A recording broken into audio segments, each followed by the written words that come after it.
Paz e luz, vamos falar agora acerca da vida sexual do obreiro. Vida sexual do obreiro é o título, coloca aí.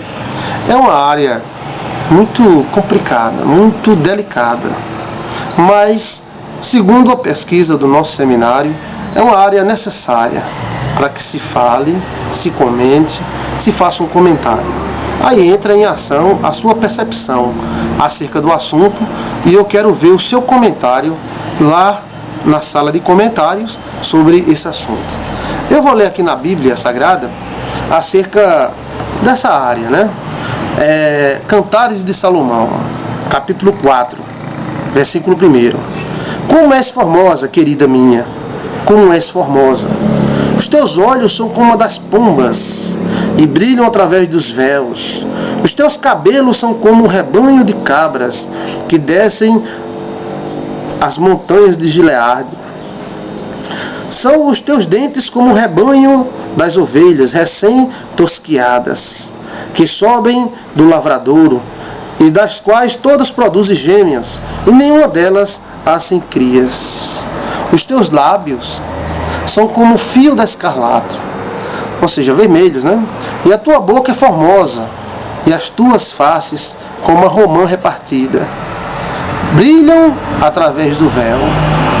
O teu pescoço é como a torre de Davi, edificada como arsenal. 1000 escudos perdem para ela. Todos os teus 2 seios são como 2 crias gêmeas de uma gazela, que se apacentam entre os lírios. Cantares de Salomão. A vida sexual do obreiro deve ser uma área por ele sempre bem observada. A Bíblia diz que os nossos caminhos sejam todos bem ordenados. Ou seja, a vida sexual do obreiro deve ser bem ordenada. E o que é que deve ser bem ordenada? Deve ser boa. A vida sexual do obreiro deve ser boa, porque se não for boa, estará abrindo espaço para a tentação do diabo. Deve ser observada a vida sexual do obreiro para se fechar brechas, para que o pecado não venha o destruir ou o prejudicar. O líder cristão deve manter esta área saudável e ativa, dependendo da idade. Também a gente não vai chegar para um obreiro de 90 anos e dizer, olha, você tem que ter uma vida sexual bem ativa, hein? Aí é outra coisa. Estamos falando de obreiros novos, jovens, homens jovens. Então, ela deve ser bem ordenada e deve ser ativa sim. Deve ser ativa sim. O sexo é uma bênção de Deus. Algumas pessoas pensam que o sexo é uma maldição, que o sexo é do diabo, coisa diabólica, satânica, coisa safada. Não, o sexo é uma bênção. O Deus que fez os teus dedos é o mesmo Deus que fez os teus órgãos sexuais. O Deus que fez a tua face, o teu nariz, a tua boca, é o Deus que fez as tuas genitárias. Então, existem muitos bloqueios nessa área que aprendemos muitas vezes desde a infância. E muitas vezes não tem nada a ver com a Bíblia, mas faz parte de uma teologia pessoal e particular. Isso deve ser revisto. Então, a ideia é que o sexo é uma bênção.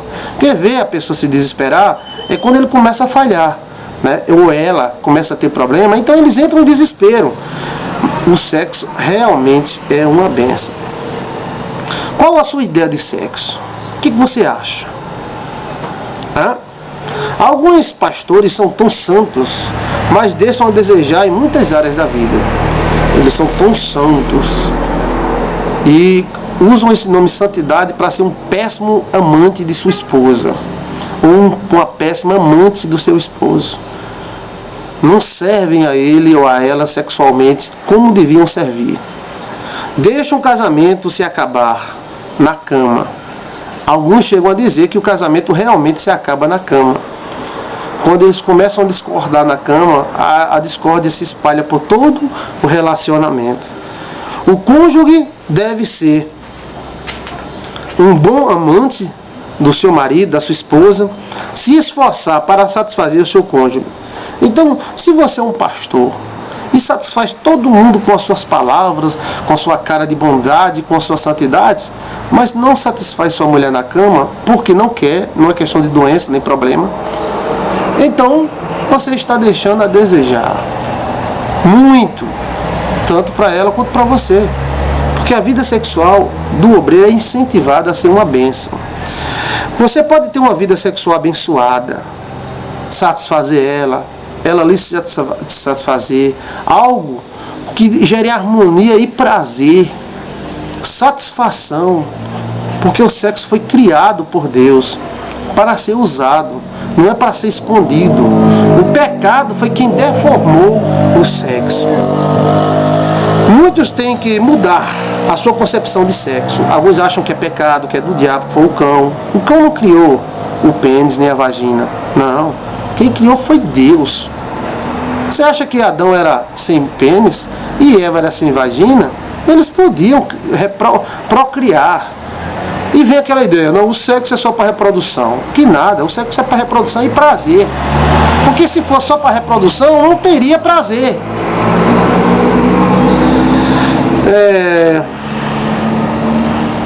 A Bíblia diz para o casal, como diz aqui na apostila, anota aí, a Bíblia diz que o casal não deve se separar por muito tempo. Então não se deve separar. Irmãos, eu vou passar ali 6 meses fora evangelizando, pregando o evangelho. E sua mulher? Fica aí, em nome de Jesus. Está errado. Por que não vai os dois? Não pode. Depois não vai nenhum. Não vá nenhum. Não, mas eu tenho que pregar, porque se eu não pregar, vão para o inferno. Que nada, rapaz. Você não vai salvar o mundo todo, não. Calma. E tenha como prioridade a sua esposa, o seu lar. Muitos viajam por muito tempo sem perceber que estão abrindo lacuna para o diabo. E a Bíblia diz, não vos separeis por muito tempo para não ser tentado pela inconstância, ou seja, fraqueza do vosso coração. Seu cônjuge precisa de você. Ele precisa de você. Às vezes a mulher não precisa de um marido, de uma pessoa que dê dinheiro, mas precisa de uma pessoa que beije ela, que ame ela, mesmo assim o homem. A sua vida sexual não precisa cair em uma rotina, em nome da santidade. Usa a imaginação. Usa a imaginação. A imaginação é uma aliada de um bom sexo. Seja sensato e não deixe... Seja santo e sensato, mas não deixe de fazer sexo, que não tem nada a ver uma coisa com outra. Ser santo é servir sexualmente a sua esposa e ao seu esposo. Ser santo é servir sexualmente a sua esposa e seu esposo. Mas aqueles prazeres todos são da carne. É da carne mesmo. É sim. Você queria que fosse de quê? É da carne sim, mas é um prazer que é permitido e não atinge nada de santidade de Deus, nada. Porque foi feito para ser mesmo daquele jeito. Ser santo é servir sexualmente a sua esposa. Peça a Deus para abençoar esta área. Os obreiros pedem tanto para Deus abençoar a área de dinheiro, a área disso, a área daquilo, dar crescimento na igreja, trazer novos membros e tudo mais. E esquecem de pedir a Deus que abençoe eles sexualmente também. Se aperfeiçoe, né? A Bíblia diz, goza a vida com a mulher da tua mocidade. A Bíblia ordena isso. Aproveita que tu fique velho. Porque se a gente não usasse o sexo, e quando tivesse velho, aquilo que a gente não usou pudesse ser usado, como seria bom, né? Mas o tempo vai acabando. Goza a vida com a mulher da tua mocidade. Porque quando ficar velho, não vai ser a mesma coisa. Se aperfeiçoe, meu amigo. Tem gente que parece uma estátua, um poste, um robô. Eu vou fazer sexo agora. Primeiro passo, segundo passo. Isso, irmão, não, isso às vezes é a questão da natureza. Não tem nada com o evangelho, com Deus, com teologia. Às vezes a pessoa tem uma natureza retrógrada, ou seja, algo que não se aperfeiçoou. Você tem que ser bom de cama. Exatamente, meu amigo. Meu Deus, vai chegar na cama e vai orar. Meu Deus, abençoa Maria, não sei o que lá. Não. Você vai chegar e ser um bom amante. E ela também. E desbloqueia a tua mente. Porque essa é a vontade de Deus. Senão ele não tinha feito macho e fêmea. Muitos não sabem, né, de tudo. Só sabem agradar a sua esposa. E esses são felizes. Tem gente que sabe de tudo. Porque eu sei falar inglês, sei falar japonês, eu sei teologia, eu sei filosofia, eu sei não sei o que lá.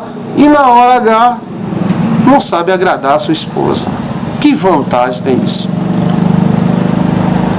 Você tem que saber, em primeiro lugar, agradar a sua esposa, sua vida íntima com ela. Vai vai abençoar todo o resto. Você vai ver isso. Os pastores mais ativos e mais abençoados, eles têm a sua vida sexual extremamente abençoada. E eles, quando dão aula sobre isso, eles falam sobre a sua vida sexual. E falam que é bom, que gostam, e que a sua esposa é uma maravilha, e por isso eles têm força. Esta é uma área muito importante da sua vida, que não deve ser esquecida. É uma área que você deve se aperfeiçoar. Ser bom também nessa área é uma bênção de Deus. Seja bom.